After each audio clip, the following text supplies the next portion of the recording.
Hello. Welcome to this interview session with the Vice Chancellor of the University of Environment and Sustainable Development, Somanya, in the Eastern Region, whose tenure has been extended by another 4 years.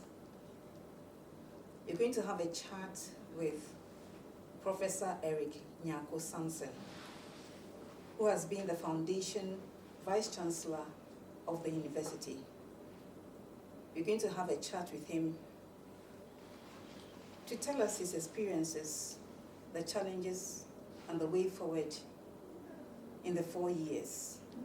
I am Barbara Yakubu, University Relations Officer at the university, and I'm here with my senior colleague, Severius Caladeri. He is a senior reporter with the Graphic Communications Group Limited. Thank you. Prof, welcome. Thank you. So first of all, we congratulate you on the extension of your tenure. So how do you feel about this opportunity to continue leading this great university for another 4 years? Very much, Barbara, and thank you, Severius.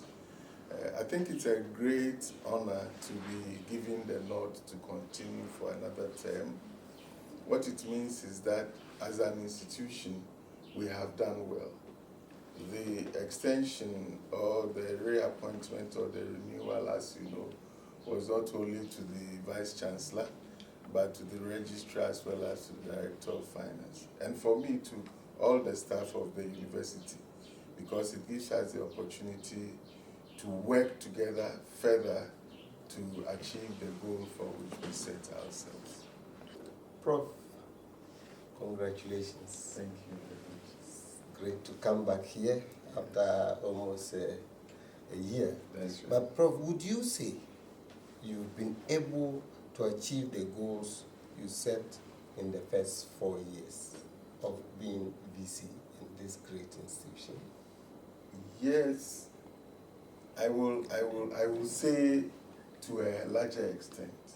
Why? Why? Because there was nothing to rely on. I mean, when we came, and I call it keys to empty rooms. You know, the three of us came and we had to recruit the staff, we have to publish for students and all of this. And at least looking at where we are now and what we have made, we would have gotten some of the things done. For instance, if you talk about the strategic plan, the strategic plan arose from my vision, initial vision as the Vice Chancellor. And having put that into a plan that Council has approved and is working with it, I would say that to a larger extent we have achieved some of them. What I think, or what I like about them, is the academic programs, that we will run academic programs that are accredited. And as I speak with you, we run 20 academic programs, but all the 24 academic programs for which we sought accreditation have been accredited. And for me, that gives me much joy in what I set myself to do. Great. So having been here for 4 years, you finished your first term, coming in for the second term, I'll ask you, what has been your most rewarding or achievement for the past 4 years that you've been here? Right.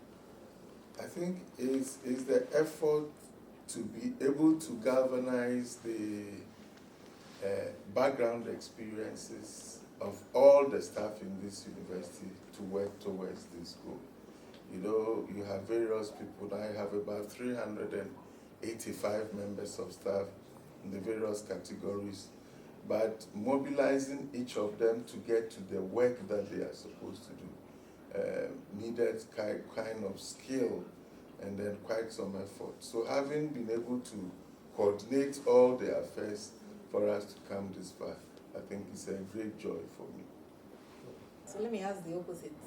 He's talked about the rewarding experiences.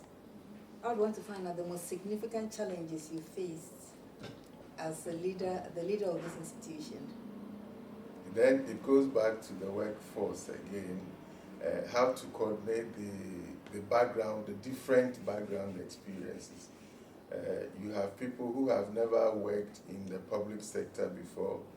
You have people who have never worked in the university setting before, and they are here, and they are supposed to work, function as university staff. And so you needed to bring them together. How do you harness the talents? Each of them has their own unique talent. How do you identify and harness these talents and then put them together? But I think over the 4 years, we have been transparent enough and be forward-looking enough to look out for some of these people and work with them. Prof, now let's talk about your journey for the next 4 years. What are your priorities and goals for the next 4 years? Significantly will be the development of new programs. When I say new programs, programs that are related to the mandate of the university. Within the environment, agribusiness, and sustainable development space, there are a lot of things we are yet to do. And so moving forward, I'm working with the academic faculty to look at what do we do and where do we go. We also want to go into the postgraduate programs. Currently, we have 5 of them under review with our regulator, which we will roll out once we get the approval. I also wish to continue to work on the IT system. We have spent significant amount equipping our IT department or directorate to ensure that they're able to capture some of these things. One of the significant things in the area of graduate studies is not to cut down the face-to-face, graduate studies, so that it will enable workers who want to study but will not get the full time to study to join our programs. And so we're talking about online programs.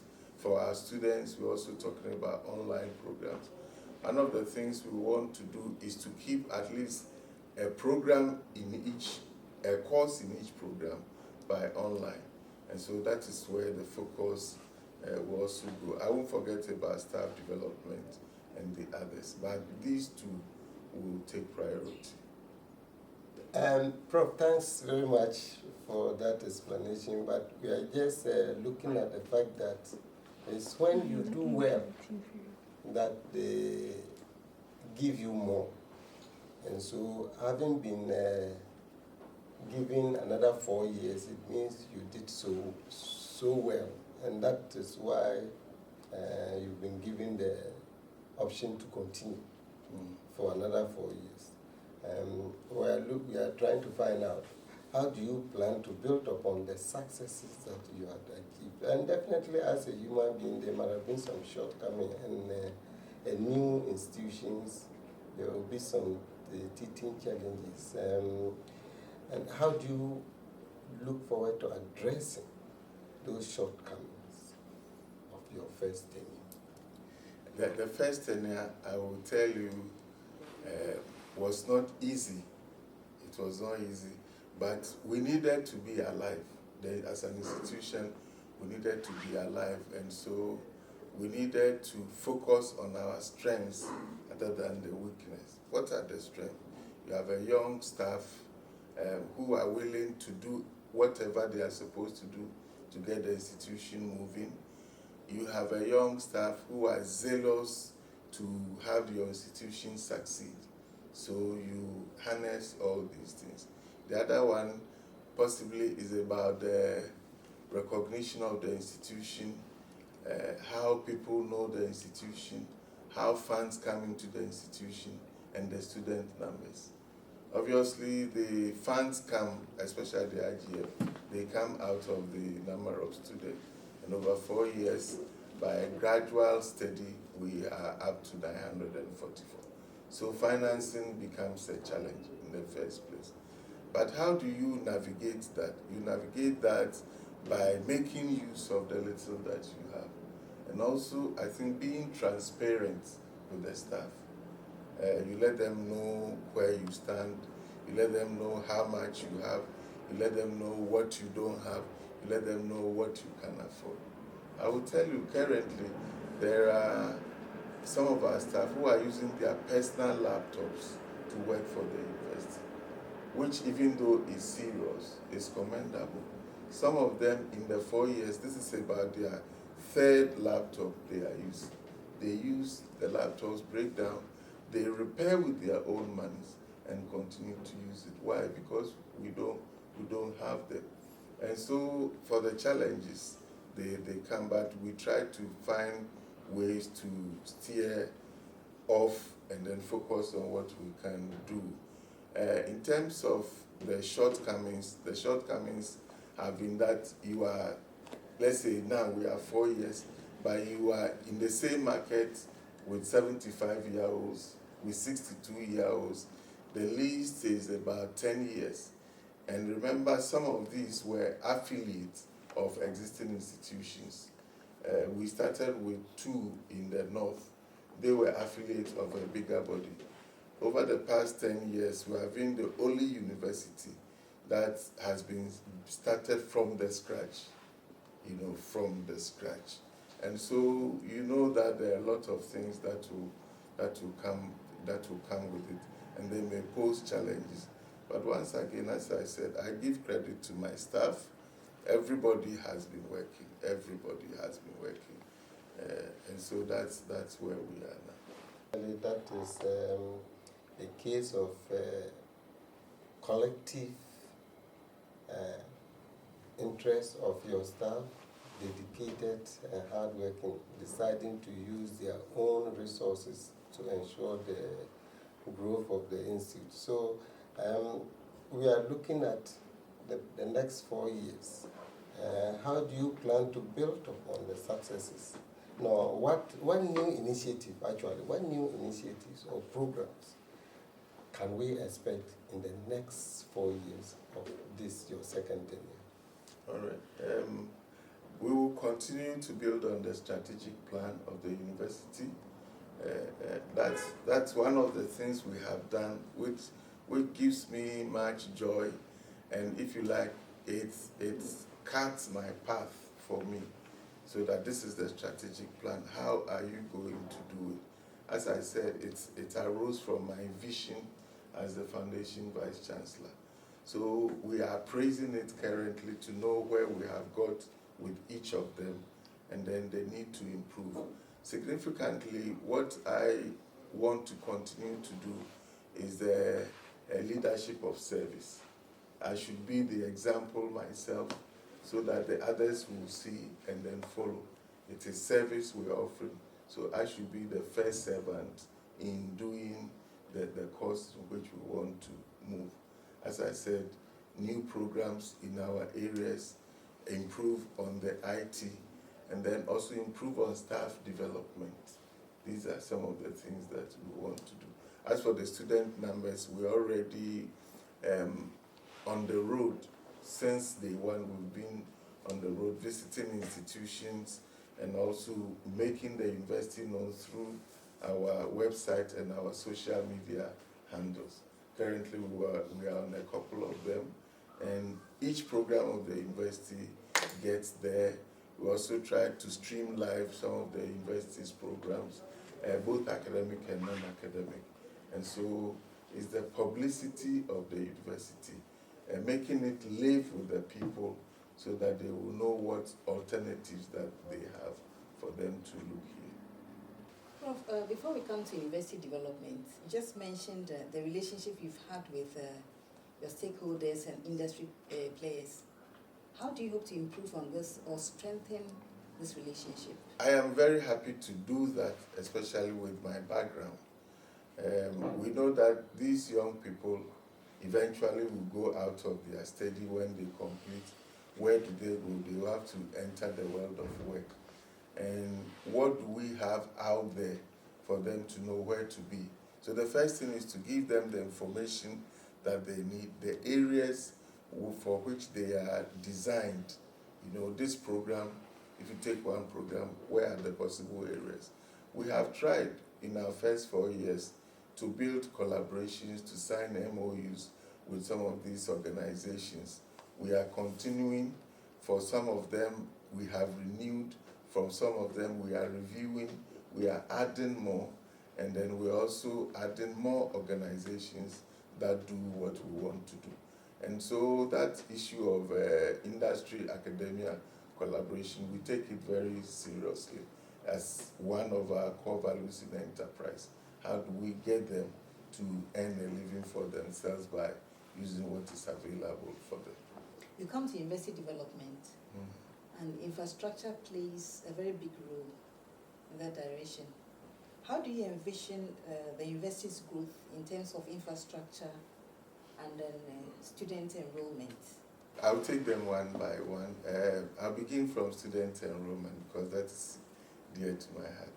It is that which will bring the money for me to do the infrastructure development. In terms of students enrollment, we are happy that from the 77 students we first enrolled, we have come up to 944.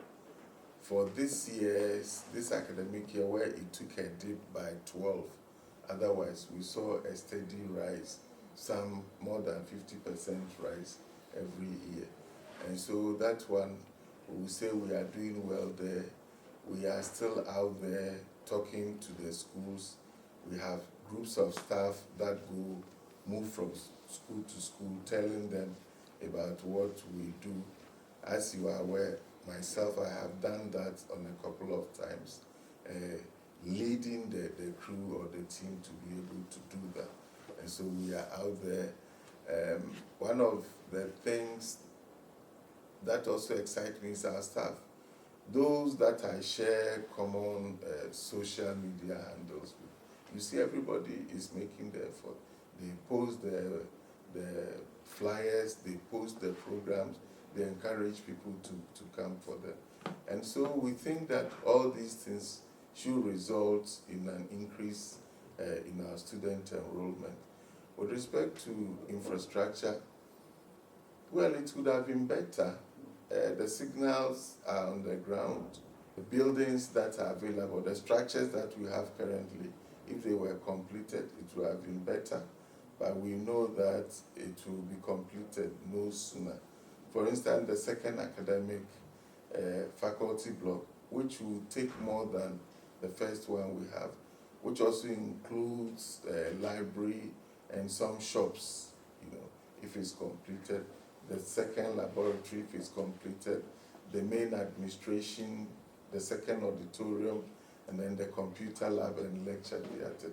So if they are completed, I'm sure that we will get to a point where, as we grow, the infrastructure will also be growing with us. Talking about the start of accommodation for staff, it is there. The start of the recreational facilities, which will encompass a lot of things for the sports. If they all come up, we will see the campus rising. Now they have not come up. The question is, what do we do with what we have? So we use it judiciously to ensure that we're able to get the university going, whilst on the other side, we look at how it is going. We are talking to people, we are talking to authorities, people who will be able to assist us to get some of this infrastructure up and running. And it is my vision that we will not just have just what we have, but in the 4 years, we're also inviting private people who have expressed interest in the provision of hostels accommodation. And there are some who have even expressed interest in office accommodation. But paying for the office accommodation has its own dynamics other than agreeing to work on a public-private partnership in the development of hostel accommodation. So we will look at them as and when they come. As head of the university, you've done so well for 4 years. Another 4 years is here for you to continue. We just want to find out, how do you ensure the financial stability and sustainability of this great university? Thank you very much. What we are doing with council support is the almost finalizing the financial procedures and stores manual, which will regulate how finances in the university is handled. Already, when we didn't have it, that's why I said it was good tapping the experiences of everybody to move us in our first 4 years. We have been able to do that because of the experiences of the people who are at the helm of affairs. You take the internal audit, you take the finance directorate, you take the VC's office, you take the registrar's office. There are people there who have these experiences. So we draw on these experiences to ensure that we are guided by the Public Financial Management Act, which stipulates how finances are run in the university, until we draw down on what will govern us. And it's one of the policies that is almost finishing. I think in the next week we are meeting to finalize it for council's approval in the next meeting. So in terms of ensuring that we manage the finances of the university well, I think we have done quite well, though we are waiting for our first external audit. Okay. So while waiting for the first financial audit, we want to find out, how do you increase this funding and investment for the university project? I know the university has a number of projects. You will not mind? You can give us some of those projects. And so how do you handle that and other initiatives that you have under your service? All right. This is a young campus, and so the facilities we are using now are in what we call the phase 1. So we are in the phase 1. The phase 2 is the facilities that are being built, the next faculty building, the science lab, the recreational facilities, and then accommodation for staff. This is a grant. It's a grant secured by the government, which is supposed to get that work done.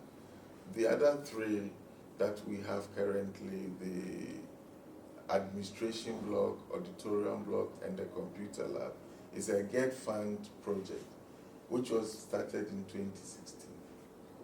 And we are now working on it strongly. We wish to complete the administration block by November, and then also to complete the auditorium by December.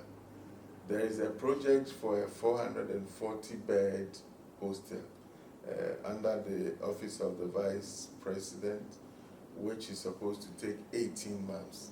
And so it was given in January, and we hope that the 18 months will mean next year, June, that everything going well. We are told that it has a secure funding for it, and so it doesn't come as our burden. What comes as our burden as a university for me now is to get the working tools for my people. As I said, there are people who are using their own laptops and all that. We need to change that, because it's not good in the corporate world. It's not good. What does it mean? That the person carries institutional memory or documentations to their home and bring it. How about if the laptop gets stolen? Then the whole information is gone. But if the institution has its own, there are regulations. If there are desktops which they can easily have access to, then it will work. So that's where I'm looking at. The other thing is about payment to the people who supply us with the things that we need. Some of them have declined our further request for them to supply because we don't pay on time. Yes, we pay, but we don't pay on time because we have had to raise the money from the students' fees and also from GET Fund. But sometimes they delay in coming. I can tell you that up to now, students still owe, and they are even asking for extended time to pay, and they have given payment plans. Of course, we accept that not all of them have the wherewithal to pay at the same level. And so we say, okay, so bring a payment plan. And the number of letters we have received when we open, this is 50% of the academic years. You pay the first 50% before the beginning of the academic year, and then you pay the next 50% in the second semester. And it is this 50% that they are bringing payment plan. You know, some will pay 500 a month, 250 a month and all that. But we need to accommodate it, even though it is strangling the university. The suppliers are there. These young ones are our future leaders. So if we're able to bring them up, and the good side is that if you have not finished your fees, payment of your fees, you can't have your certificate, even if you graduate.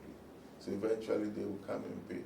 But my belief is that you can't truncate the student's education because he or she doesn't have the money. So we've come to the exciting part of this interview, the maiden graduation of UESD. The University of Environment and Sustainable Development will be churning out its firstborns, its first batch of students into the world. And I know Prof must be excited about it. Tell us, how excited are you about this and the university as a whole? Yes, thank you. As with even those of 60 years and 75 years, every graduation ceremony is an occasion to celebrate the efforts of the staff and students of that university, as to how the staff have successfully been able to assist these students to go through their various programs of study, to be sent into the world as ambassadors of the institution, as shapers and developers of the country, and as change agents, not to the country alone, but to the world. And you know that for us as UESD, we've always talked about the UESD way. You know, what is the UESD way? Is the UESD way of education found in all the complex experiences that we give our students. What experiences they gather from COBEL, what experiences they gather from the internships, what experiences they gather from the non-academic programs as well as the academic programs. So we are very much excited to send these young people out. We are considering where they are coming from as an institution, where we are coming from. Where these young people came 4 years ago, you know, we virtually were in a campus that was not quite open as at now. They were the only people with some of us, the staff, who are here. But we have grown up to this time. I am excited as a Vice Chancellor, and my excitement stems from the fact that these are young people we have intentionally brought up. It's not just the academic experiences. My joy, as in my profession, is the fact that we have given out to them non-educational experiences or non-academic educational experiences, which will help them to live in the world and will help them to change the world. So I am excited that they are going out as the first graduates. I kept telling them that we're all writing the history together. You know, every staff of this university is a history maker. And they themselves as students, as our first batch of students, are our great history makers.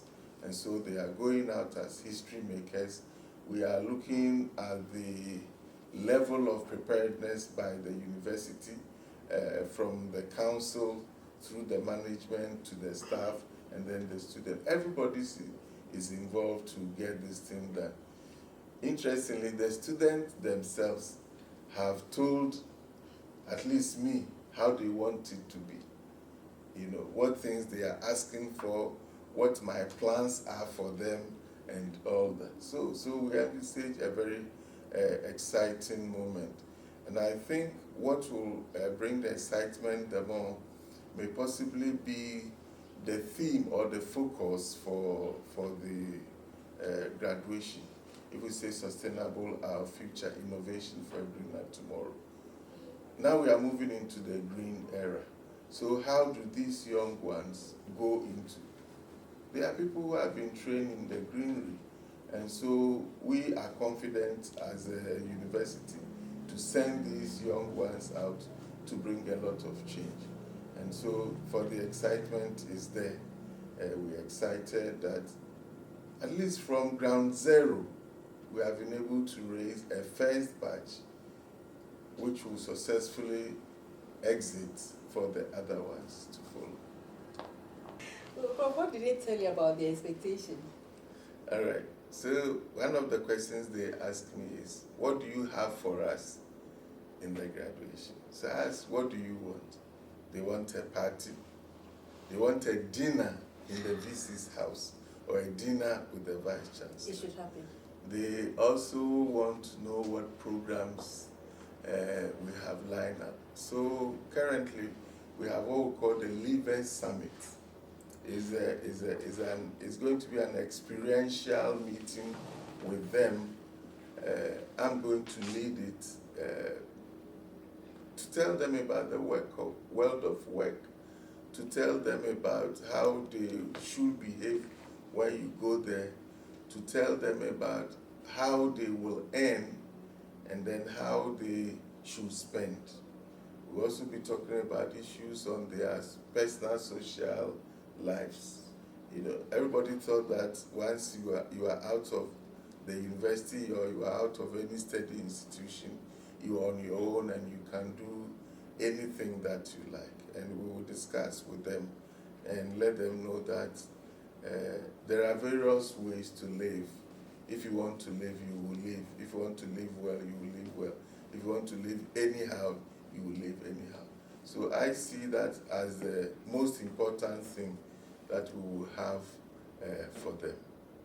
Getting the first batch, we consider them as the ambassadors of the university. Right. As ambassadors of the university, what do you expect from them? Thank you.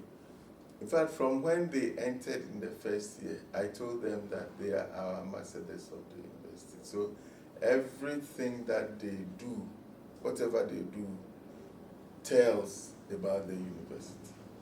And so before we send them out, for instance, for the community-based experiential learning program, I tell them that what you go and do in the communities will reflect on how the training you receive. So let the training you have received here reflect there, so that you get the young people to want to come here, so that you serve as role models for the young ones and for our institution. And I will continue to remind them of that, to say that as you go out, let people know that you attended UESD. Actually, let them inquire. I had that experience, so I believe that it will show. Let people inquire from you, what university did you attend? When you tell, say, so you are not like them. So they should be change agents of change. They should be different people, and they should show what training they received here. That's what we expect from them as ambassadors. You know, an ambassador is a representative of their nation, and so in most cases, what or how the nation is what the ambassador will show. Yeah, Prof, I just want to find out, being a maiden graduation, which means it's a very significant event for the university. And I'm just sure you'll be inviting a number of dignitaries.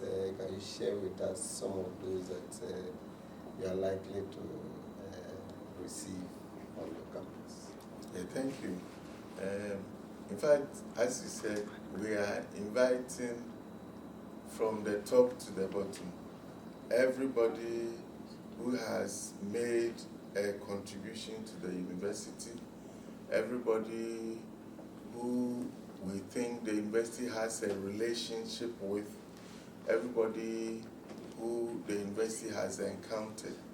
And so we have invited the president, We have invited the vice president. We have invited some chiefs, actually the chiefs of the area, the community in which the university resides. They have been very helpful, by their pieces of advice, by their encouragement. So from Shai Osudoku through to Akosombo, Akwemufie, On the Rage, Manya Yilo, we are inviting all the chiefs that are coming. We are inviting institutions that have shown interest in the university, institutions that we have been working with.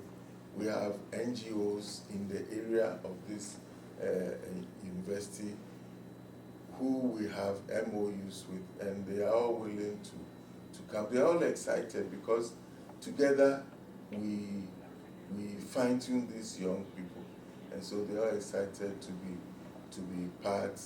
We will have other academicians, other agencies of the Ministry of Education, of the Ministry of Environment and Science and Technology, and all other people. So my team tells me they are looking for 700 people. So the students are not up to 100, about 95, but they tell me they are inviting 700 people. And so we are looking at our campus being exciting that day. So, Prof, how do you hope to see the impact of the first graduation on the university's reputation? As I said, graduations are very heavy ceremonies. Usually, we call them solemn ceremonies of the university. And so it shows how the university has come. And for us, in our 4 years, the question somebody will ask is, how do you graduate your first batch in your first 4 years? Because ordinarily, you will need some time to settle, to get your staff to settle. You need some time to get your academic programs running. But you are 4 years, and then you are turning out your first batch. Very high an impact. Does it mean you came to meet programs that were already written? No. We wrote the programs. The assistance we received, very great, is from the Ghana Tertiary Commission, because we held a discussion with them and they were good to us to give us administrative approval. So not that we began running programs with nothing. We sought approval. If you saw my vision, for instance, the vision 1 is on academic and non-academic programs, to say that every program this university will run must be an accredited program. So we have not run any program without permission.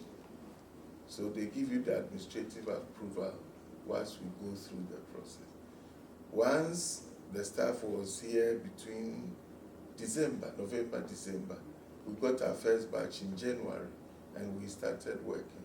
And so for us to have successfully steered these young ones into the academic sphere and bringing them up is a very great impact for us.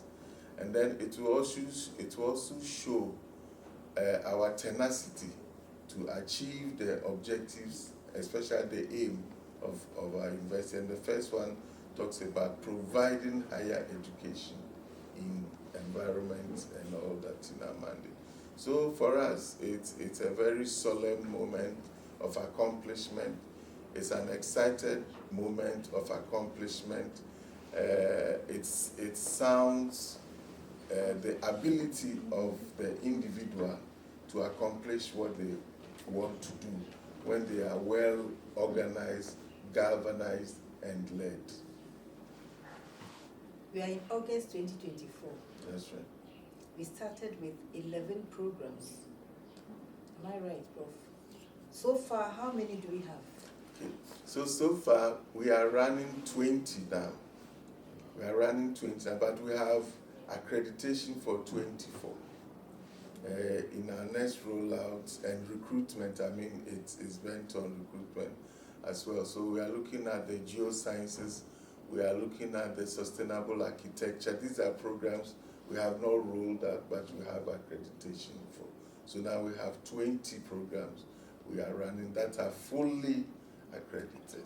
Yes. Prof, I know the university is deeply involved with the communities in which you reside. And one of them is catching them young, where you are getting the students in the basic to get involved in some project in the form of a competition.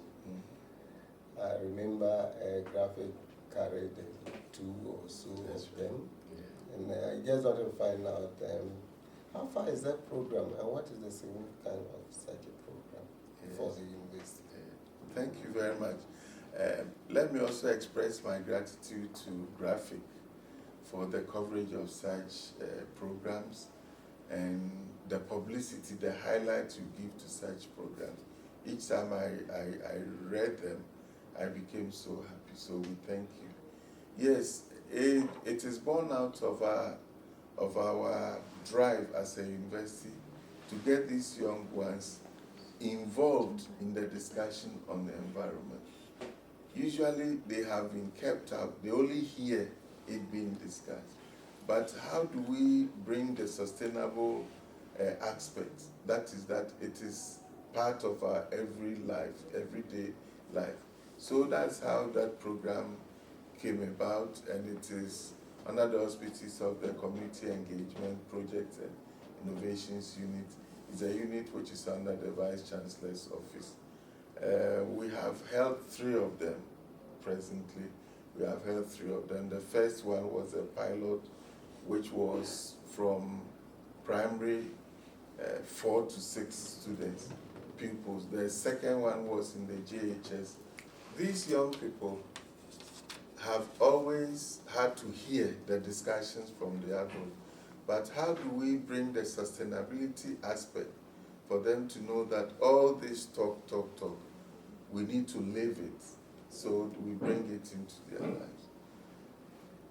The first one, as I said, was a pilot that we ran for pupils in basic 4 to 6, where we said, tell us things in your community, in your environment, that happen that you don't like, and then tell us how you think it can be resolved. Ordinarily, people won't look at these young people as people who don't like things that are happening in the environment and who have possible causes, choices of resolving them. Remember, the idea behind it is to create in these young people problem-solving skills, critical thinking skills, And they did it very well. We said, if you can draw. If you can write an essay, write an essay. We did that. We awarded them. The second one was taking our stewardship, the responsibility for innovations in the use of plastic waste. And it was also amazing what these JHS people were able to do. This year we held it using SDG 12, responsible consumption and production. And it was by debate, because we also wanted to build the public speaking skills of these young adolescents. And in the Eastern region, we held it, and it went really well. My joy was that the big schools that people looked up to didn't come anywhere. The school that won was the Donkokrom Agri SHS.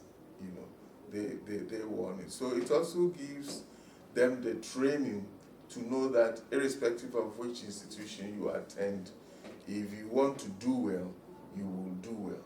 And so we think that has been also making a mark for us as a university. We are having institutions who want to collaborate with us.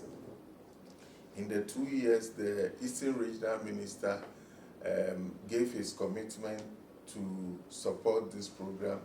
And so we've been working with the Community Development Department of the ERCC, who coordinate or collaborate with the unit, and they work well. We know that that department has brought other people on, And so moving forward in the years to come, we will have good things to help.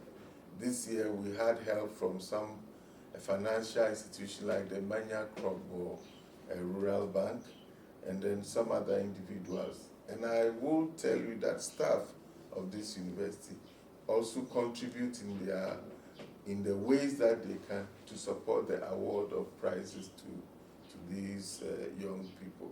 And so we're excited that we are making an impact within the next generation of people who will then come to take over. We work with Eastern Regional Coordinating Council. We're excited about the involvement of the regional minister and his commitment. And so the Community Development Department is also bringing on board other people. This year, I think in the semi-final, they got some people that even supplied the contestants and their supporters some light refreshments and all that. So I think for us it is good. As a university, we will carve the niche in the involvement of the young people in the discussion of environmental and sustainability issues in that aspect. The other one is the community-based experiential learning, which we christened COBEL. COBEL is where our own students get involved in the everyday issues on environment and sustainable development. So for instance, we distribute them over the communities that we have, 5 in each community, and then they go there, they profile the community, they learn about the community. They go and live in the community for 5 weeks. This is a supervised program which counts to the final grade. And so it's an academic program. The interesting thing is that each time they are going, you see, because of the uncertainty, they don't know what is there. But when they go and the 5 weeks are over and they have to come, some of them become like they are not happy to even come back because they are enjoying their stay. Some of them were just getting used to the environment. I'm excited to visit them, and you see some of them have never been to farm before. So they go to farm the first time. You see some of them, interestingly, carrying firewood because they see people carry firewood on their head, and they'll be carrying the firewood and they will be laughing. One of the interesting scenes was passion fruits. When the student saw what bears the fruit, she was surprised. How can this string bear passion fruits? And so it gives them experiences. The other one is where they went to a place where this clinker is mined. And they saw the various holes, or if you like, the spaces that have been created by mining them. So then they referred to their lectures and they said, so this was what this man was telling us. Sometimes they form craters which may be filled with water. And so if you don't know, you get it. And truly they were taken to a place where they were told that 3 young boys got drowned in. So you see, you relate what you learn in the classroom to that. And I think it's also another example of a non-academic program which will build our students and will strengthen them. Usually university students have taught that once you come out of the university, you must sit in office, you must be in a city and all that. Some of these things will help them to have a rethink or a review of their mindset, such that everywhere they are sent in Ghana, they will go. The student numbers are growing. What are we doing? We are now going into other communities. This year, we are going into Akosomo and behind. We are going to VRA. We are going to the Akosomo town. We're also putting some in organizations. Some are going, especially our management, construction management students, they are joining an organization that is expanding its factory. And so they are joining them to go into the building. So then they learn, they transfer what they learn, the measurements and all that from the lecture room to the site. We also have some who are going into a company that produces toilet rolls from bamboo. So this is sustainable production, so they are going to learn right from the cultivation of the bamboo itself through the mentoring process to the production process. And so we are doing all that, and we think that it will prepare them better for the world ahead. So, Prof, what message do you have for graduates who will be stepping out into the world? Right. I will again cite my excitement in having accomplished this feat, and we'll say that we have given them the training, what they need to excel in the world.